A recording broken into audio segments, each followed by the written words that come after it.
Boston College. We're talking Castellanos. All right. So Proppy was going to get Boston College up on the screen. Looks like he already did. All right. So Boston College head coach leaves. Jeff Hafley is gone. He's now with the Green Bay Packers as the defensive coordinator. So they lost their head coach after 4 years. But look who takes over, Mr. Bill O'Brien himself. He's also bringing that kid, Will Lawing, with them to be the offensive coordinator. And he's been with O'Brien for years. He was with them with the Texans, Alabama Patriots. So he's basically followed Bill O'Brien around the OC. They're bringing in an NFL guy to coach the defense. He's got years of experience coaching DBs in the NFL. He's also been the defensive coordinator on some XFL, USFL teams. So pretty much an NFL-style staff here for Boston College with Bill O'Brien at the helm. Quarterback is back, Mr. Castellanos. Crazy athlete. Rushed for over 1,100 yards, 13 touchdowns last year. Still a bit unproven as a passer. We have seen that he has the arm to make some big plays, but he also has the arm to make some big mistakes also. Just 121 passer rating on the season. And remember, it's the college football passer rating. 121 isn't that great. 15 touchdowns, 14 interceptions. So as far as Castellanos, you would think logic tells you he improves and develops a little bit as a passer. And there were times where he looked very good throwing the football, but there were also times where he looked very unreliable. So I guess a big question mark would be, we know Castellanos can run all over these ACC defenses. And I mean, we saw him running all over Florida State's defense last year, and that was one of the best defenses in the country. So this kid's a crazy athlete. We know he can run all over the field, break tackles, make guys miss, make plays with his legs. That's not a question. Does he take a step forward as a passer, I guess, is the question. Yeah, that was the big thing for me, because I think it's very weird, because if you're a football fan, you know the name Bill O'Brien, you know him as the NFL guy, but before he was in the NFL, he was pretty damn good at Penn State. He brought them out of a terrible spot. Obviously, they were put in for reasons over about a decade and a half ago or whatever now. But his teams in college were nothing like this one.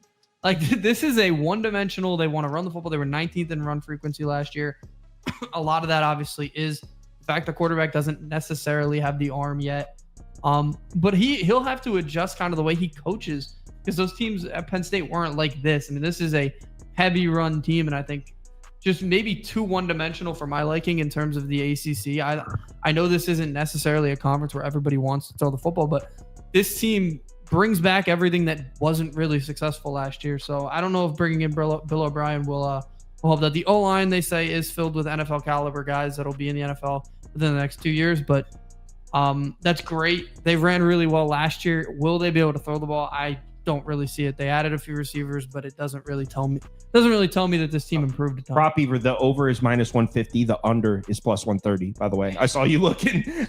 Yeah. So the graphic on the screen is not, the over is minus 150. The over is heavily juiced. The under is plus 130. Proppy, I could see his mouse and he was like trying to figure that out. So yeah, the win totals are a little buggy on that site. All right. So yeah.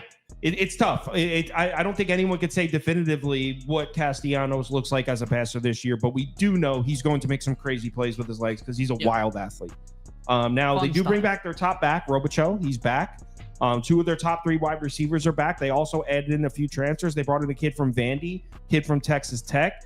So, okay, Castellanos is back, and regardless of what you think about him, he's got his running back, and he's got two of his top receivers back, and some new weapons. Mm-hmm. So definitely surrounded. Oh, I didn't write down notes on their offensive line. Good O-line. I said it. NFL caliber guys, they really like the O-line. It was a lot of guys are just returning, obviously, because when you see an NFL guy coming in, you're not going to necessarily want to transfer out. So yeah, they really like the O-line, NFL guys. So this should be a lot like the offense last year. I think they're going to run for a lot of yards. I think they're going to be very successful. But those transfers better hit, because, I mean, even the returning production from last year, receiver-wise, he didn't do much last year. So I don't know how much they upgraded in that spot. Right. Okay, so offense should be good. I mean, it depends on if there's an adjustment period with the new coach. But, I mean, Bill O'Brien, if there's a name taking a new job, it's probably someone that can figure out how to put points on the board. It's not his first time, that's for sure. He's been around the block. Yeah. Now, on the other side of the ball, they do bring back 7 of their top 9 defensive linemen. 7 of their top 9. They lost at linebacker, though. They lost their leading tackler, and I believe the defensive captain. He's gone. Other than that, though, they have some nice pieces back. They also brought in a linebacker from Ohio State through the portal. So defensive line has a ton of talent back. Linebacker should be solid as well. They did lose 2 huge pieces in the secondary. They had a corner who had 5 picks last year. He's gone. They also lost the safety who was second on the team in tackles. So they lost 2 huge pieces in the secondary, but they have members of the secondary that missed time with injury last year. So overall, it's really not that bad. Maybe, if you asked me to point out an area of the team that I am concerned about, I would probably say the secondary, but it's really not in that bad shape, honestly. Yeah, that was a big spot for me. Their injuries really screwed their secondary last year a ton. I mean, the numbers got kind of bludgeoned because of that. So they weren't necessarily that bad on pass defense, and a lot of those guys will be coming back. Top of the front of the defensive D-line, a lot of NFL talent as well. I mean, when I say that, it's Bill O'Brien, who obviously knows what an NFL caliber guy is. So maybe he's coming in and just juicing his guys up, but this seems to be renowned that a lot of this team is in the spots where, the linebackers, D-line, O-line, a lot of their trenches spots are NFL caliber guys. So that's good, which means I think they'll be really good against the run. And if they're healthy, maybe they can be better against the pass. But again, they did lose their 2 best players in the secondary, so it'll be very questionable, their secondary. Which brings us, you might have heard what we just said about Boston College. I mean, Kyle, I don't get it. How is their win total 4.5? Well, peek at their schedule. You can certainly not accuse Boston College of being stingy with their non-con. Holy shit. They're opening up on the road. Well, that's actually not non-conference. That's a conference game. On the road in Florida State. Good Lord. And then at Missouri on September 14th, a Missouri team that should be loaded. Mm-hmm. So, I mean, you can almost pencil that in as 1 and 2. 1 and 3. Michigan State kind of sucks. They can beat them, though. Nah, they're losing. I'm not saying they will beat them. I'm saying you can't just... Michigan State, bro? Yep, 1 and 3. All right, hold on. First of all, I will say...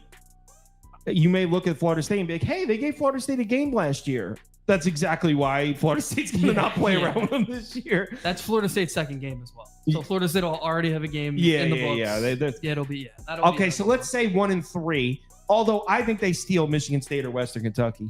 Okay, being wrong.